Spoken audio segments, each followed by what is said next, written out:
तो भाई मैंने एक मूवी देखी जिसका नाम है द भूल भुलैया 3। जहाँ ये रिलीज तो 1 तारीख को ही हो गई थी, पर सिंघम अगेन और दिवाली के चक्कर में मैंने इस पे ध्यान नहीं दिया, या फिर मैं यूँ कहूँ कि किसी ने भी नहीं दिया। और ऐसे ही लुढ़कते लुढ़कते इस मूवी को आज 5वां दिन लग गया है। तो आइए बात करते हैं इसके बारे में, क्या ये सच में उतनी बुरी है जितना लोग इसे कह रहे हैं। तो इवेंचुअली भूल भुलैया सीरीज ये अपनी अक्षय कुमार वाली ओरिजिनल भूल भुलैया का मार्केट रिपीट करना चाहती है, जो इनसे हो नहीं पा रहा है, जिसका आप मेन दोष इसके स्टोरी टेलर और राइटर्स को दे सकते हो, पर साथ ही में डायरेक्टर्स भी इस चीज के हिस्सेदार है। साथ ही एक्टर्स ने भी कुछ खास अच्छा काम नहीं किया है, स्पेशली कार्तिक आर्यन ने। जब भाई उनमें कोई कमी नहीं है, वो अपना बेस्ट देने की कोशिश करते हैं, पर अक्षय कुमार ने बार इतनी ऊपर सेट कर दिया है कि ये मैच ही नहीं कर पा रहे। तो इवेंचुअली भूल भुलैया 2 और भूल भुलैया 3 उसी कैटेगरी में गिर जाती है, जहाँ ये मूवीज बेहतर तो बनना चाहती है पर ओके ओके बन के रह जाती है। और यही अपने भूल भुलैया 3 का भी हाल है, जहाँ भाई उन्होंने स्टोरी तो बहुत ज्यादा कॉम्प्लेक्स क्रिएट करने की कोशिश की थी, पर वो इतनी ज्यादा कॉम्प्लिकेटेड हो गई कि लोगों को समझ ही नहीं आ रहा था। इसके बाद मूवी में ये अक्सर देखा गया है कि एक पॉइंट को स्टेब्लिश करने के बाद उसे भूल जाते थे। कंटिन्यूटी मूवी में बिल्कुल भी नहीं थी। फॉर एग्जाम्पल महाराजा और उनकी पूरी फैमिली का गरीब होना।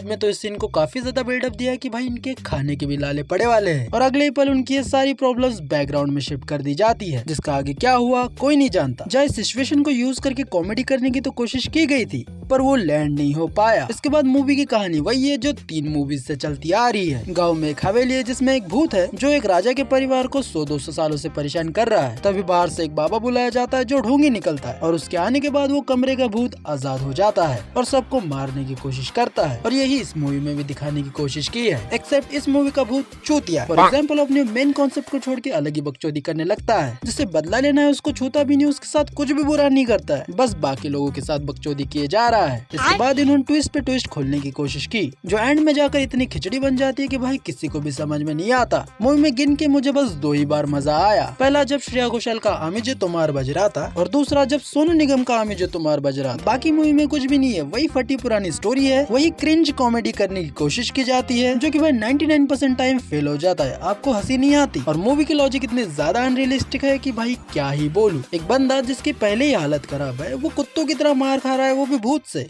और अगले ही पल वो एकदम ही ठीक है। मतलब क्या कहना क्या चाहते हो? सुपर ह्यूमन हीलिंग फैक्टर आ गया उसमें। इतने इलॉजिक तरीके से ये मूवी भरी हुई है ना कि आप इसको समझना तो छोड़ो, झेल भी नहीं पाओगे। बाकी मैं इस 2.5 घंटे के टॉर्चर को दूंगा 2.5 आउट ऑफ 5 स्टार्स। बाकी तुम ऐसे इंटरेस्टिंग वीडियोस के लिए सब्सक्राइब कर दो। मैं मिलता हूँ नेक्स्ट वीडियो में, तब तक के लिए जय हिंद।